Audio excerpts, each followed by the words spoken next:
Bom dia, meus amados irmãos, a graça e a paz do nosso bondoso Deus, o amor do nosso Senhor e Salvador Jesus Cristo, esteja em cada um de nós, hoje, sempre e continuamente. Amados, hoje, domingo, nós começamos uma nova lição, um novo tema, um novo assunto, ainda no livro de Hebreus. Vamos entrar aí ao capítulo 12 do livro de Hebreus. Na semana passada, nós estudamos sobre o poder que há na fé, estudando aí o capítulo 11 do livro de Hebreus, e essa semana o título da nossa lição é A Fé no Exemplo de Jesus. Não é qualquer fé que o homem tem que ter. Nós temos uma fé a ser imitada. Nós temos uma fé como exemplo. Não é cada um ter a sua própria fé, no sentido de que cada um vai fazer do seu jeito, né? Vai criar a sua lei, vai criar o seu caminho, vai seguir o seu coração. Não, nós temos um exemplo, é Jesus Cristo. Ele nos deu o exemplo de fé, obedecendo toda a palavra de Deus, né? Então o verso síntese está no livro de Hebreus, capítulo 12, versículo 1, que diz assim: Portanto, nós também, pois que estamos rodeados de uma tão grande nuvem de testemunhas, deixemos todo o embaraço e o pecado que tão de perto nos rodeia e corramos com paciência a carreira que nos está proposta. Então, o apóstolo ele começa o texto, esse texto aqui do início do capítulo 12, dizendo nós também. Por que nós também? Porque no final do capítulo 11, ou melhor, todo o capítulo 11, ele está falando de personagens bíblicos que foram justificados devido à sua fé em Deus. A sua fé nas promessas, a sua fé na palavra de Deus. Então, aí citamos, são vários, né? De Enoque, passando por Noé, por Abraão, Jacó, Isaac, né? Muitos, né? São citados muitos ali, que popularmente a igreja tradicional chama de heróis da fé. Então, ele fala aqui, começa assim, nós também. Ou seja, nós não devemos achar que jamais nós podemos ter uma fé semelhante à fé de Abraão e à fé de outros homens, não é? Jamais. Nós também devemos buscar esta mesma obediência, buscar essa mesma fé e essa mesma justificação. Por isso que ele aconselha aqui, nos dizendo duas coisas importantes. Por que que a gente deve buscar também essa mesma fé, viver uma vida semelhante ou até superior a que esses homens viveram? Por quê? Primeiro, porque nós estamos rodeados por uma nuvem de testemunhas. Pessoas do mundo inteiro, obviamente, cada um na sua comunidade, no seu país, no seu estado, na sua cidade, no seu bairro, na sua rua, né? Cada um está rodeado de uma grande nuvem de testemunha. Todo mundo está olhando para o exemplo, para a vida do homem que confessa seguir a Cristo, né? Todo homem está rodeado desta nuvem de testemunho. Ninguém escapa dessa visão, né? Ninguém escapa deste que eu chamo quase que de um monitoramento. As pessoas estão de olho em nós 24 horas, mas não estão de olho para ajudar, não. Este mundo é mau e estas pessoas estão de olho em nós 24 horas, buscando encontrar algum erro em nós. Parece até que muita gente fica até torcendo por um escorregão nosso, por uma queda, por um escândalo, né? Quem sabe, lá no seu íntimo, no seu subconsciente, tentando justificar os seus erros, tentando mostrar que é por isso que eu não vou ser crente. Ó. Muita gente fica nessa expectativa. E nós temos que manter vigilante. Porém, o primeiro motivo é que tem uma grande nuvem de testemunha querendo encontrar uma certa segurança em nosso exemplo para que elas também tenham a coragem de dar o primeiro passo. Esse é o primeiro. Enquanto elas estão no mundo do maligno, obviamente elas ficam, de certa forma, entre aspas, torcendo para que a gente escorregue, para que ela permaneça lá. Lá no subconsciente, muita gente nem sabe disso. E o segundo ponto é que ele vai dizer também aqui que também ao nosso redor está muita coisa que está querendo nos embaraçar, nos atrapalhar, nos prender, né? Isso também nos rodeia também. Nós não estamos rodeados apenas de uma grande nuvem de testemunha, mas de uma grande rede de embaraço e do pecado. Porque embaraço e pecado aqui é quase que uma redundância, né? Tudo aquilo que me embaraça é o pecado. Por que embaraçar? Embaraçar aqui, nós podemos fazer uma ligação de um termo muito usado no Antigo Testamento, que era o laço do passarinheiro.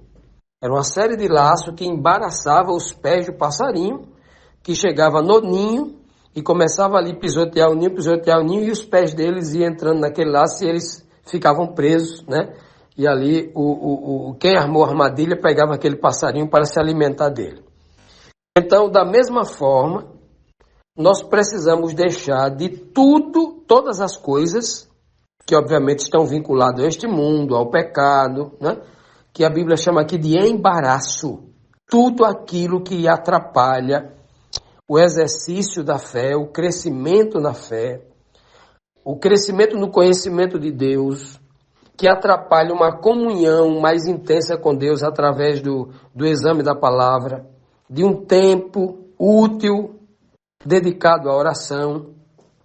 Tudo isso que atrapalha, a Bíblia chama aqui de embaraço. Isso não está a 1 quilômetro de distância da gente, não. Isso não está na outra rua da nossa rua, não. Nem está na casa do vizinho, não. Aqui diz que é de perto.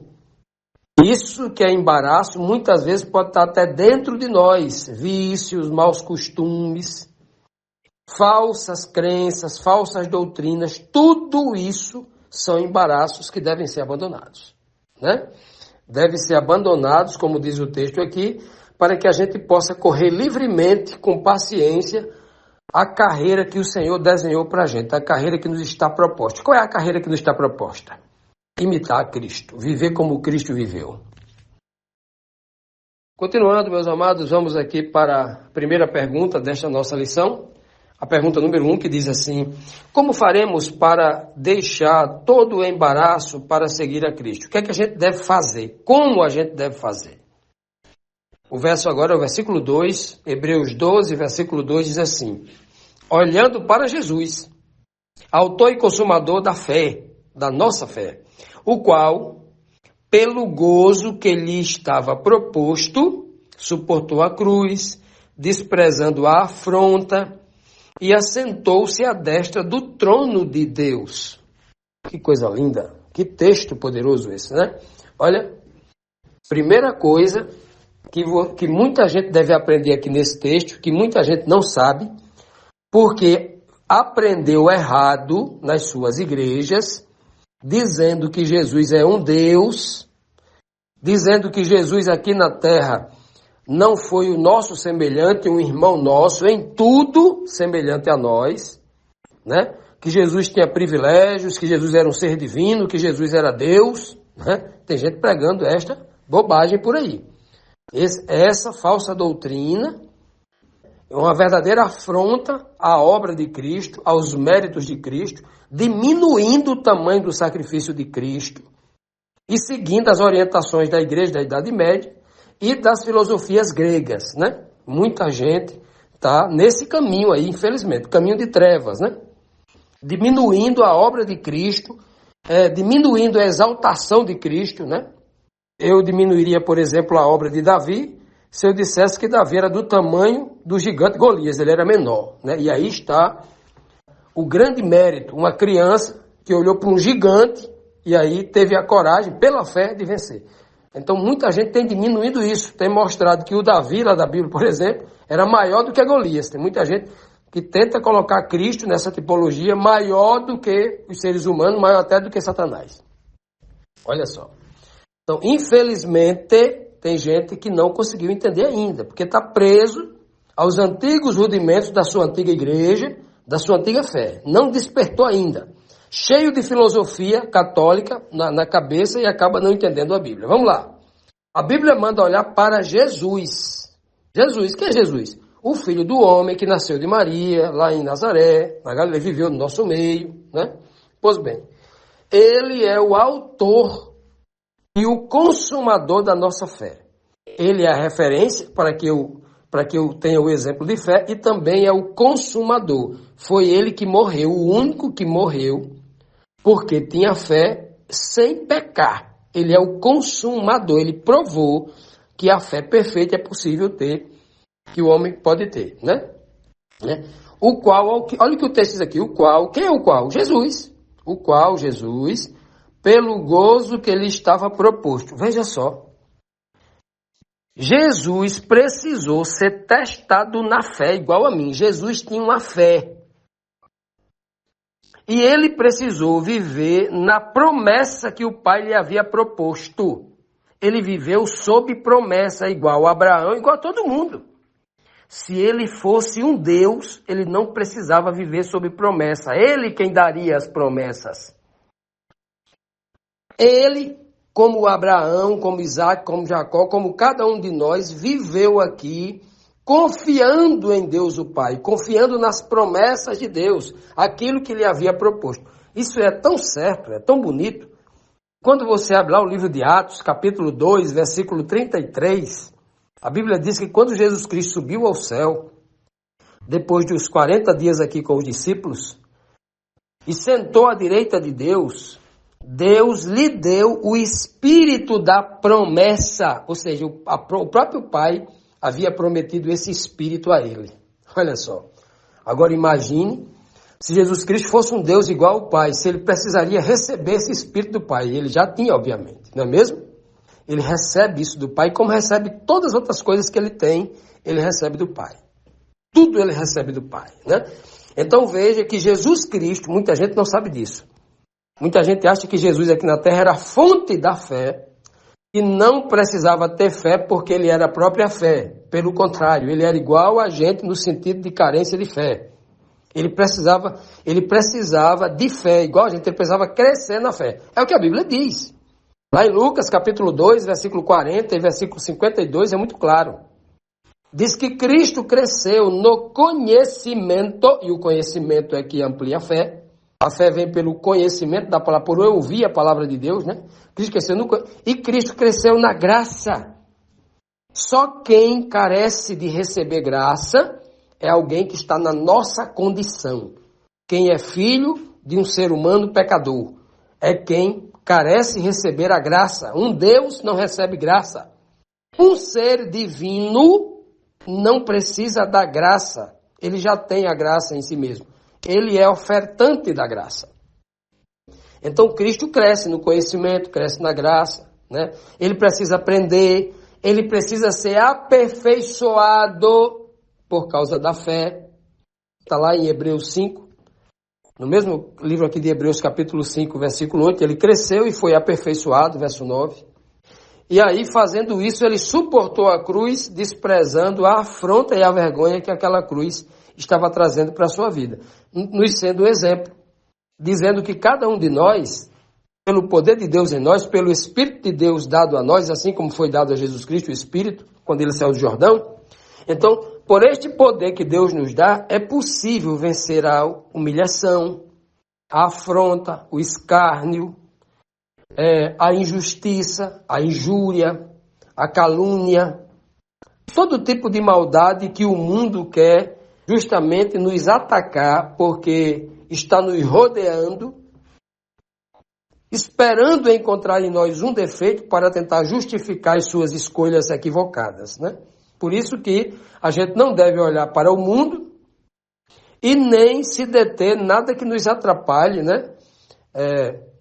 Como diz o texto anterior, nenhum embaraço que nos impeça. Não, mas é olhar para Cristo somente. A gente não deve olhar para a nuvem de testemunha. A nuvem de testemunha é quem deve olhar para nós. Nós não devemos olhar para a nuvem de testemunha, mas ela deve olhar para nós, né? E nem devemos perder tempo. O nosso foco está em Jesus Cristo, que é o nosso autor e consumador da fé, né? E aí, entendendo que, porque Ele é o nosso exemplo, porque Ele é vencedor, porque é possível obedecer como Ele obedeceu, é que Ele foi exaltado aos céus e assentou-se à direita do trono de Deus. E aí, baseado nesta promessa, nessa vitória, nessa possibilidade, porque é possível viver como Cristo viveu, nós devemos focar toda a nossa vida, né? A nossa carreira, como diz o apóstolo aqui. Continuando, meus amados, vamos agora para a segunda pergunta de hoje. A segunda pergunta diz assim: o que não podemos nos esquecer, mas considerar para que nós cresçamos na fé. A gente não pode se esquecer desse fato, mas, pelo contrário, a gente deve considerar diariamente, sempre estar com isso vivo em nossa mente, para que isso não apague de nossa lembrança. Mas não é uma lembrança para lembrar de ano em ano e não como aniversário, não. É uma lembrança diária, né? Pois bem, Hebreus capítulo 12, versículo 3 diz assim: considerai, pois, aquele que suportou tais contradições dos pecadores contra si mesmo, para que não enfraqueçais, desfalecendo em vossos ânimos. Olha que linguagem é usada aqui, não é? Ele está dizendo assim, nós devemos considerar aquele quem? Jesus Cristo. Considerar Jesus Cristo, que suportou tais afrontas, né? Quais foram as afrontas que Cristo suportou? Que também Cristo estava rodeado de uma nuvem de testemunhas. Cristo também estava rodeado de muitos embaraços e pecados que o diabo começou a lançar sobre ele, né? Lembra das 3 tentações que Cristo passou diretamente com o diabo? Né? Transforma essas pedras em pães, se tu és o Filho de Deus, né?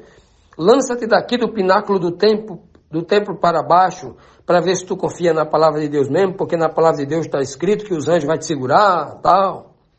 Olha, tudo isso te darei, todo esse dinheiro, toda essa luxúria, todo esse poder, toda essa riqueza, todo esse domínio, só para tu se ajoelhar e me adorar aí. Olha o que Satanás pediu, né? Então, o tempo todo Cristo estava rodeado dessas propostas, né? O tempo todo. Ele estava sendo tentado, né?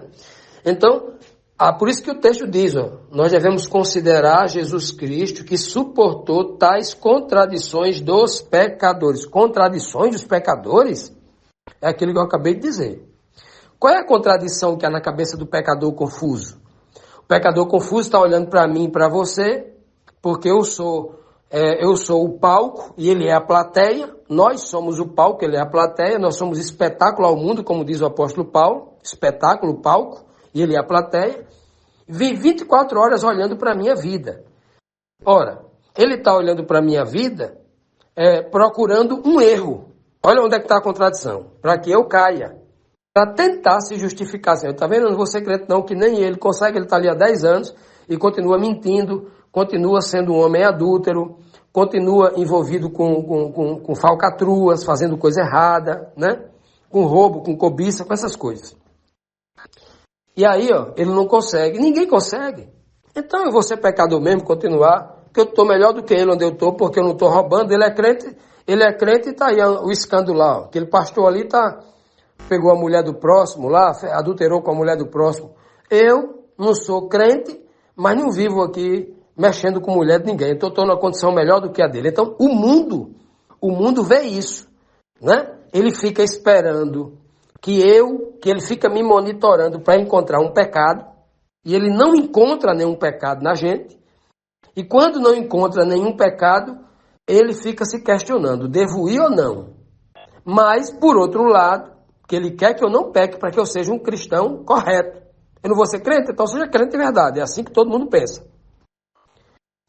A contradição está aí. Ao mesmo tempo em que ele espera que eu seja perfeito, ao mesmo tempo também, lá no fundo do coração, ele espera que eu escorregue e caia para ele tentar justificar o erro dele. Aí está a contradição do pecador. O pecador esperava no tempo de Cristo o Messias para vir salvá-los, para vir, obviamente, estabelecer um reino de obediência, mas eles não queriam ser obedientes. Não queriam abandonar os seus vícios, as suas luxúrias, as suas posições, né? As suas posições de dominação, que era o caso da liderança judaica naquela época, não queria abandonar isso não, né? O próprio Caifás, quando na reunião do Sinédrio, que ele estava tentando justificar uma forma para matar Jesus Cristo, ele foi muito prepotente, arrogante, quando ele falou assim, com o próprio grupo dele. Só tinha doutor da lei, só tinha homem sábio ali. O que é que ele diz? Vocês nada sabeis. Olha, já pensou você ter a coragem de falar isso para um monte de doutores da lei? Mas ele era o sumo sacerdote, com base neste título, ele achava que sabia mais que os outros. Vocês nada sabeis. Eu digo para vocês que é melhor que um homem morra do que uma nação toda pereça. É melhor a gente matar esse tal de Jesus aí, porque senão Roma vem contra a gente, disse ele, e vai matar velho, criança, e foi pro lado emocional, ó. Como todo homem desonesto usa essa parte emocional. Vai matar as criancinhas. Olha, quem estava com medo de morrer era ele, não estava preocupado com criança e velho, não. Vai matar a criança e os idosos e perderemos nós a nossa posição. Olha o que ele disse aí, ó. Nós perderemos os nossos ricos salários, a gente não trabalha. O sacerdote só trabalha 15 dias por ano, folga o resto todinho. O povo é obrigado a trazer oferta, ouro, dinheiro, como oferta de gratidão para o templo. O povo é obrigado a trazer muitos animais de sacrifício. E o sacerdote tem muita carne para comer, porque ele tem direito a porções de algumas ofertas de carne daquele animal, a pata traseira, a parte mais gorda, né, o filé mignon do animal. E daí por diante. Olha só. E então eles disseram bem, o próprio Caifás, a autoridade máxima da religião, o Papa de antigamente, né? O Ayatollah para os islâmicos, né? Era o sumo sacerdote lá em Israel. Ele era o top de linha, ele era o mais alto posto religioso. Ele disse isso. Olha, cuidado, porque senão Roma vem e tira o nosso salário, as nossas casas, as nossas esposas, o nosso dinheiro, a nossa vida tranquila, de abundância. Não é esses pobretões que vivem aí nas favelas morrendo de fome, não. A gente tem uma vida boa. A gente tem vestes nobres. A gente tem salários gordos, né? Para muito pouca gente que tem discernimento, não consegue enxergar que a história se repete, né? Então, olha só, considerai aquele Jesus Cristo que suportou essas contradições todas, né? Contra si mesmo. Jesus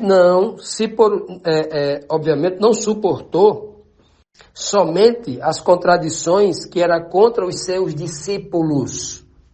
Porque cada discípulo tem que suportar a sua parte, a sua cruz, né? Embora Cristo tenha aliviado, devido ao tamanho conhecimento que o Pai lhe dera, tamanhas revelações e poder que o Pai lhe dera, ele diz, vinde a mim que eu vos aliviarei, e ele alivia mesmo, mas cada um tem que carregar a sua cruz. Cristo suportou a sua. Suportou tais contradições dos pecadores contra si mesmo, inclusive as contradições dos próprios discípulos que tinham no princípio, antes do Pentecoste, dificuldade em entender o que Cristo ensinava e de praticar aquilo que Cristo praticava, vendo eles o exemplo em Cristo, mesmo assim tinha dificuldade de fazer como Cristo fazia, né? Olha só, por que ele diz isso? Para que vocês não enfraqueçam. Não enfraqueçam. A fraqueza está justamente no pecado, se deter nos embaraços deste mundo, né? E acabar desfalecendo, desanimado, acabar o ânimo que vem da fé. Que nós foquemos em Cristo, o autor e consumador da nossa fé, para que em nenhum momento desfaleçamos e queremos desistir daquilo, da carreira que o Senhor nos tem proposto.